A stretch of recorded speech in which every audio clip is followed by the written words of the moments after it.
Good morning, good afternoon.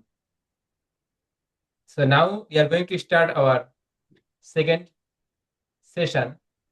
Our first speaker is Hook Wine from Louisiana State University.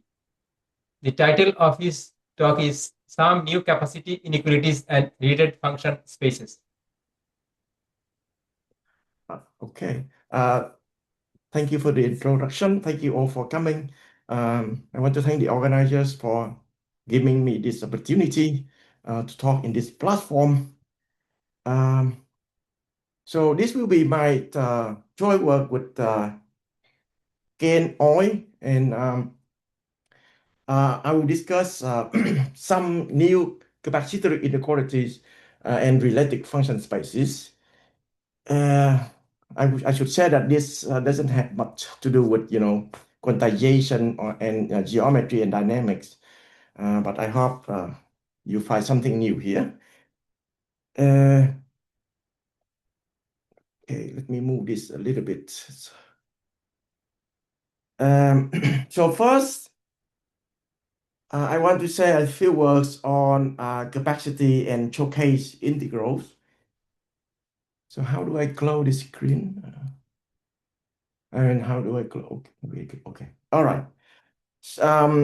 Well, by capacity, I mean just on any space X. By capacity, I mean it's just a set function, a non-negative monotone set function, and the value on the empty set is just 0.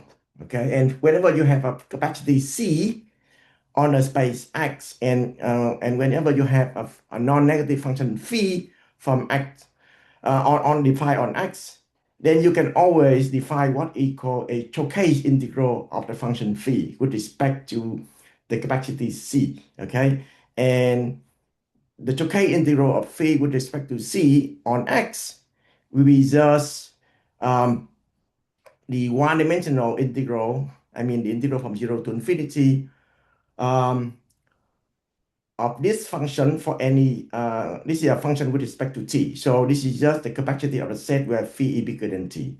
And this is well defined for any function phi. You don't need any notion of measurability here because c is monotone. So c of this set is, this is going to be a decreasing function with respect to t. So this is Lebesgue measurable on this interval from 0 to infinity. So this integral makes sense. Okay.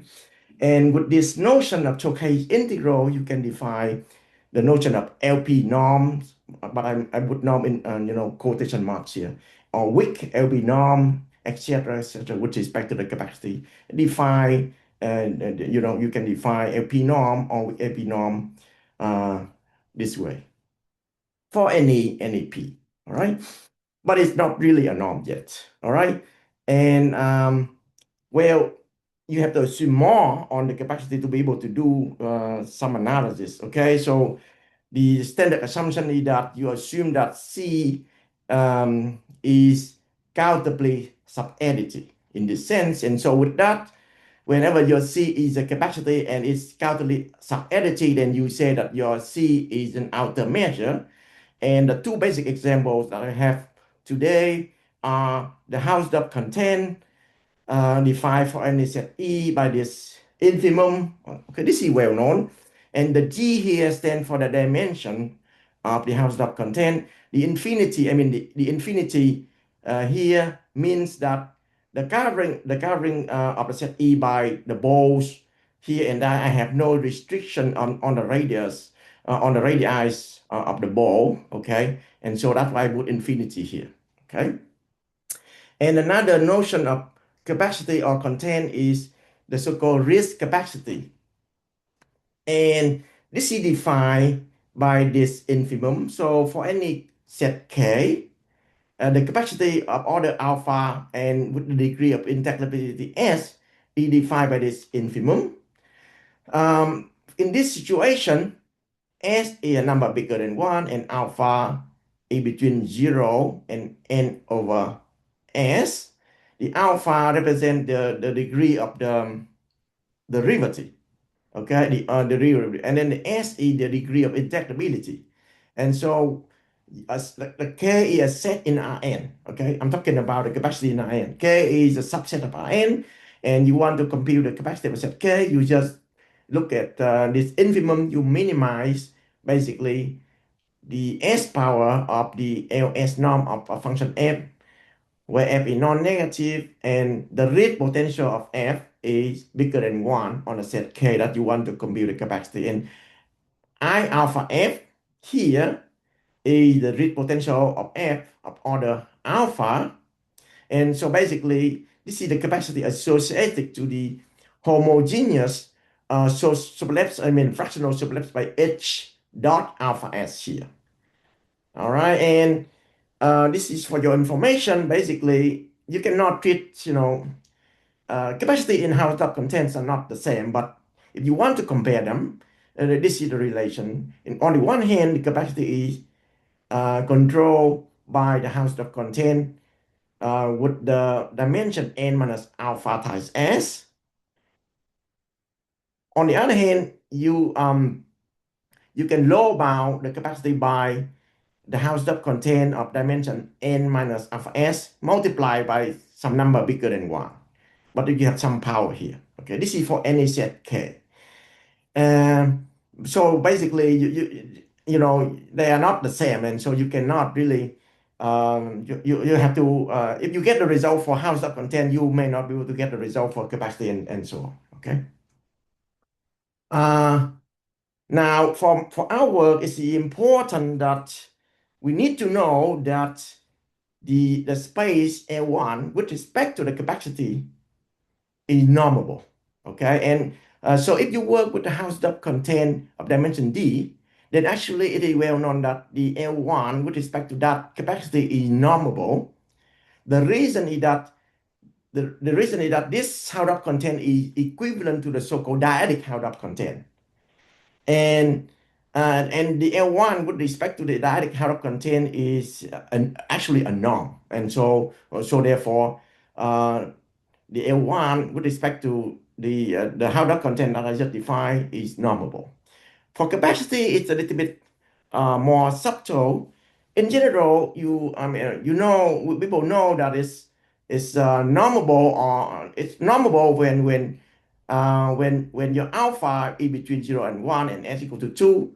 Now, if your s is bigger than 1 and alpha equals 1, then it's also normable. However, in general, we don't know, okay, directly. This way, now, because of that, we have to prove that for any alpha and n for any s, the L1 with respect to the capacity is normable, and this is done in my work with OI, and this is the results. Basically, for any alpha, for any s bigger than alpha, and for any alpha between 0 and n, with this restriction, then the L1 with respect to this capacity is normable. Well, if I said that, then I have to point out the equivalent norm, right? And the equivalent norm is this functional I call gamma alpha s. And for any function u, gamma alpha s is defined by this expression. So defined very similar to the way you define capacity, but now u is a function. So if your u is the characteristic function of a set K, then basically this gamma functional will be the capacity of a set K. But if you take a general u, then you minimize over the set, but where you require that the potential, the real potential of order alpha of the function f here is bigger than the absolute value of u raised to the power 1 over s, coercive everywhere.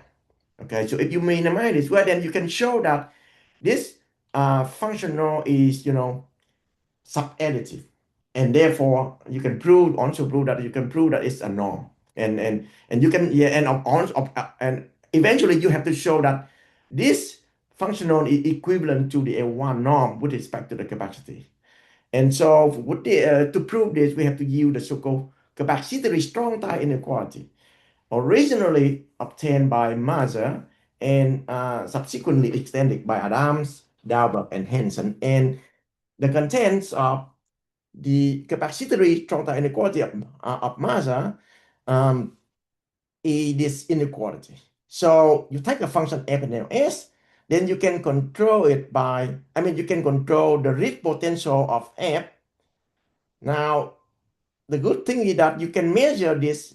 So usually when you think of superlap embedding, right, you would put something like the S star, which is ns over n minus alpha s, which with respect to Lebesgue measure. But what Mazar and Adams, Dalberg, and Hansen prove is that you can replace you can put the LS norm with respect to the capacity on the left hand side. Okay, so whenever your F is LS, then the read potential of order alpha of F is actually in LS with respect to the capacity. Okay, and you can show that this norm is actually bigger than LS star norm and so on. So basically, this is like you can think this is a refinement of the superlap inequality. You can use it to deduce, a Lorentz space estimate for superlap embedding and so on as well. Okay, if you wish, but this is like one of the sub-base version of a superlap embedding theorem. All right. So we use this to establish this normability of L1 with respect to the capacity. And now this capacity strong, then we have a lot of application in PDE, spectral theory, and so on. And because of that, there is a motivation to extend it further. And in 98, Adam conjectured the following bounds. Okay, so suppose that if you want to control the potential of F with respect to LQ, so instead of LS, earlier you use LS here. So what if you want LQ on the left hand side? With respect, you still keep the same capacity, alpha S, okay? But you want LQ norm here on the left side. Then what can you put on the right side to have this control? And Adam conjectured that on the right side, the form is you need to multiply by the read potential of F and then raised to the power Q minus S. Okay? And of course, if Q equals S, then this is exactly Mazar capacitary strong-time inequality that I just discussed. Now, in the same paper, Adam showed that if S is integer, if alpha is integer, and if your Q is bigger than or equal to 1 and less than this number, S plus n minus alpha, then you can show this, at least for good function like bounded and compactly supported function f. Okay, and you can check, you don't have to check that this bound actually fail when q is very small. Say q is below this number n minus alpha f over n minus alpha. And for us, we are able to confirm this conjecture in the case when q is bigger than or equal to 1 for any alpha, even irrational alpha, and so on. Okay, for any alpha between 0 and n. And this is the result that whenever q is bigger than 1, then this bound holds for all f such that f is compactly supported and bounded, or when or when the left hand side is finite. Okay, so it's a little bit weird here, but I will explain to you more later on. So either when the left hand side is bounded, or when f is bounded with compact support. Of course, if f is bounded with compact support, then the left hand side is bounded. So this second condition is more general. Okay. Let me just say a few words on the proof. Well, to prove this, we really need to use the fact that the L1 norm of the with respect to the capacity is actually the space is normable. I need normability here so that I can use the Hahn-Banach theorem. Okay, meaning that if you have a function u which is good enough, say u is quasi-continuous in some sense, then the A1 with respect to this capacity here, okay, can be dualized by this supremum here. where mu is the set of all measures that satisfy this condition. I mean, this condition is finite. Okay, and the second ingredient in the proof is that we need the so-called integrating by parts lemma due to Babinski, which say that if you have a potential of a function f you rate about q, then you can basically linearize in some sense that this is controlled by the real potential of order alpha of some non-linear expression inside I alpha. So this is the two main ingredients in our proof of this one. Now let me go back to to explain about the condition that the left-hand side have to be finite. Okay, so first of all, in general, you would assume that, okay, you would ask this question. So if I know the right-hand side is finite, can I prove that this is true? Well, that's the answer is yes in the case q bigger than s.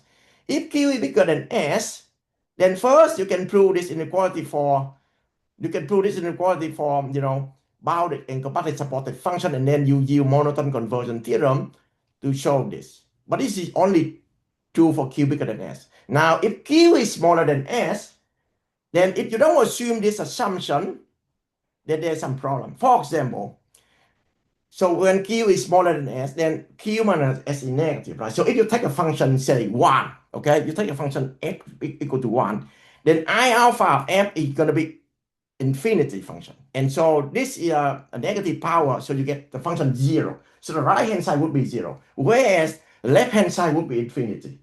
But as I said, you cannot take the function 1, because if you take a function 1, the left-hand side is not finite.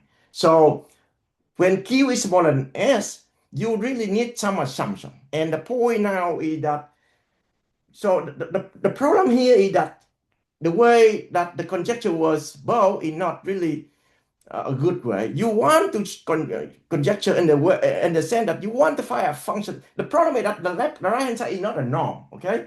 So you want to find a Banach function space so that you have this inequality in an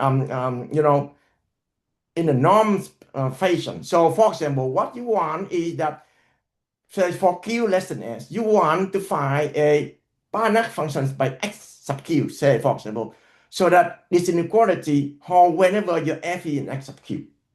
All right. And so in the next few minutes, I want to discuss about that. I want to find the right space so that you have this inequality instead of working with these guys of weird inequality. Okay. And the answer actually lies in the code dual of a certain superlap multiplier type space. So I need to describe that, and it's a little bit technical. Okay. And so first I need to define the notion of superlap multiplier type space. So just fix an S and fix an alpha. So this is the superlap space alpha S that you think about. Okay. And now you fix another R between 0 and S. Okay. And then we define the superlap multiplier type space. So alpha S here is associated to the superlap space, but the P and R is what we are looking at. Okay. So this is the space of all function f locally in LP, such that this inequality holds for all f in LS. All right. So basically, the space here is the space of all weight. Okay, the all weight in the LP local, and the weights must have satisfied the condition that this superlap inequality hold. And it's important to say that there is a relation. If R equals S, then then you have one situation, but in general, R could be smaller than S. So I'm looking at the case where R is less than or equal to S here. Okay, so your S is in LS, but the I alpha S now is in LR with respect to this weight LP. And the space is the space of all weight. Okay, and the norm is just the least constant C in this inequality. Okay, this is the superlap multiplier type space. And with that, you can define the code dual of this space. Okay. Okay. So it's something smaller than the usual topological dual. You just look at locally L1 function in that topological dual. And and here is what you can show that the split multiplier space is B convex. This is one notion of the theory of function Banach function space. Okay, I don't want to go into details here. It's a B convex, and so the code GO is B prime concave, and because of that, this function, the code GO space has an absolute continuous norm, and it is a separable Banach space. And moreover, the split multiplier space is coincide with the second code duo, and at the same time it is the duo, the topological duo of the code duo space. Okay, so this is just this is very abstract results, and um, it's um, it's just from the theory of Banach function space. And what I want to show next is that I want to describe those two space, in particular this space, the quantity of this one, explicitly, so that I can do harmonic analysis on it. And it turns out that this quantity space here is isomorphic to another space which I call N. And the alpha S is still associated with the sublet space, okay? But the indices here are B prime S over R. So what do I mean by N P prime S over alpha here?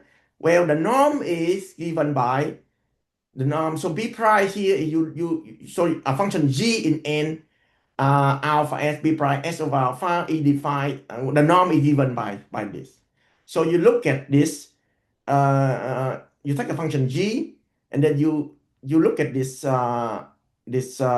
integral, but you take the infimum overall weight W in A1, is in A1 class, but the weight W is quasi-continuous, and W, if you measure W with respect to the LS or R capacity here, you want this to be less than or equal to 1. So you take the infimum over such way, and you can also require that the way the A1 class is uniformly bounded by some constant. You can even explicitly say what this constant is, but it's not important here.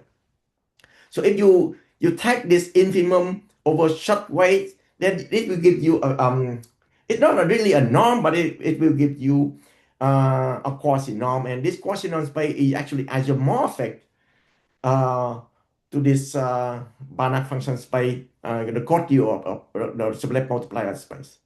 Okay, and I also have a tilde space with a tilde. With a tilde, I don't need the A1 condition at all, or quasi-continuity here, but they all equivalent. The norms are all equivalent. Okay, but the fact that we use the A1 condition is important, because with this A1 condition, you can show that the, say, Hartley-Littleman maximal function or Caron-Zitmun operator are bounded all those spaces. Okay, because we have the theory of weighted norm inequality. If you attend the first talk, then with this you can show that you can apply the theory of weighted norm inequality for maximal function or for Caron-Zitmun operator. Then you can show that those operators are bounded on this. At the beginning, it looks very abstract, but you can control your operator on those spaces. Okay. And now, so this is the description for those sublet multiplier spaces, and it called duo. But now let's go back to the question here, like what space should be put on the right side so that we have this control on LQ. Okay, we know that if Q equals S, then this is exactly LS. But now the question is when Q is strictly less than S. Okay, now it turns out that the space that we are looking at is exactly this space. This is the N space with the indices S and S minus 1 times Q over S minus Q. So this is the space that is isomorphic to the codeal of the Banach function space.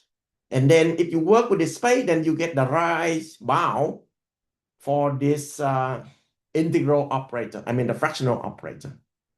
Okay, and this is what we are looking at. And moreover, we also show that this space is actually equivalent to another one, which is a little bit abstract. So let me skip this. But this is the space that we found.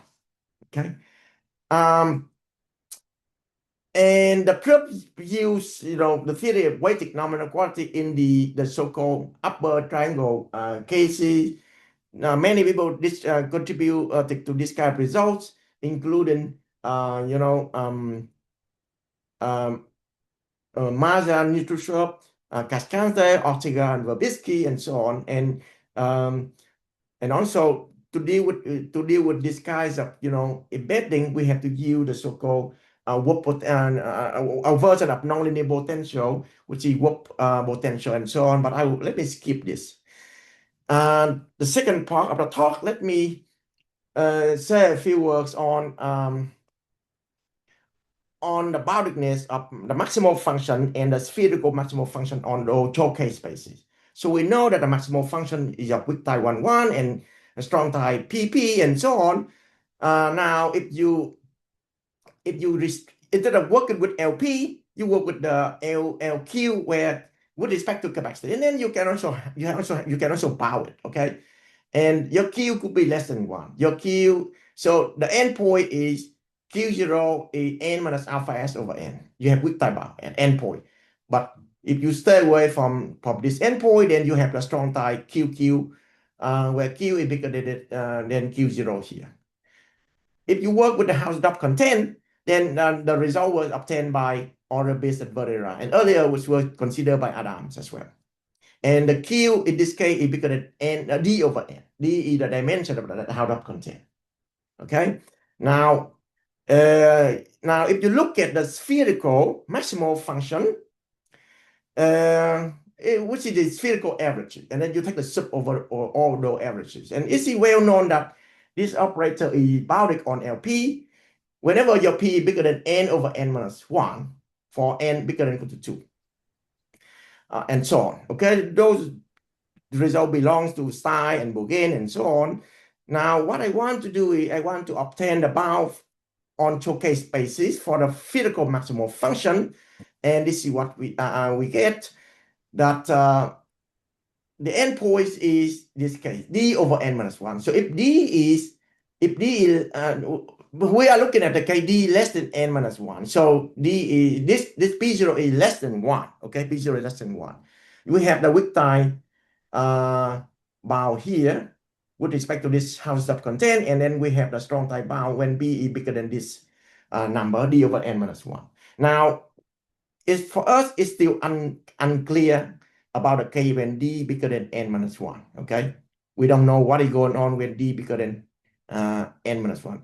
Well, the K D equals n, you can think the K D equals n is the K that were obtained by Bourgain and Stein. Okay, so one would ask the question, can we use Stein and Bourgain and interpolate with this result to get to the K where D between n minus 1 and D? We don't know yet. And now if you work with the capacity, then you also have the similar result, but the power here is n minus alpha s over, I mean, the endpoint is n minus alpha s over n minus alpha. So n minus alpha s behave like D for the Hausdorff content. Okay, but again, we don't know what is going on when the degree when the real of the derivative here is below 1 over s. Okay, we can only do it for s alpha bigger than 1 over s. Okay, and with this, I finish my talk. Thank you very much for your attention. Thank you. Is there any question to the speaker? Maybe, can I ask a kind of vague question? Sure. So just in general, you're dealing with a lot of inequalities that relate to Riesz capacity. And you said at some point the relationship between Riesz capacity and Sobolev capacity, or homogeneous Sobolev capacity. How do these results, especially with the maximal operator, compare to those of, say, Kannunen, where he discusses compensatory results in Sobolev capacity? Yes, good question. It's a good question. Kinnunen, like he worked with order 1, right? He worked with a maximal function with and then the so let's say 1p W1p, and he showed that the maximal function is bounded on that space, right? And so our result then, I mean, it's different result, I would say, because we show boundedness on those showcase spaces, but that result show boundedness on the superlap space. Okay, so it's not really comparable, but you can deduce some result from there. There's some relation, but not because if you can bound in the superlap space, then by series long time quality, you can also bound the maximal function on the showcase space. But then the problem is on the right hand side, you have to use bigger norm. And for us, we use maybe let me go back to here. For us, we use the right hand side is weak. Okay, the right hand side is weaker, but we obtain weaker bound. So for skin F in W1P, you use W1P on the right side, and then you obtain W1P on the left side. And W1P when you obtain W1P, you obtain this bound on the left side. But then you still have to use stronger norm on the right side. You know what I mean? Yeah, But that makes sense. Thank you. yeah, and for us, we use a weaker norm on the right side, and we have weaker bar on the left side. That's all. Yeah. Let's see. Okay, so different inequality. Okay, that makes more sense. Thank you very much. Is there any more quick question? If not, let us thank the speaker again.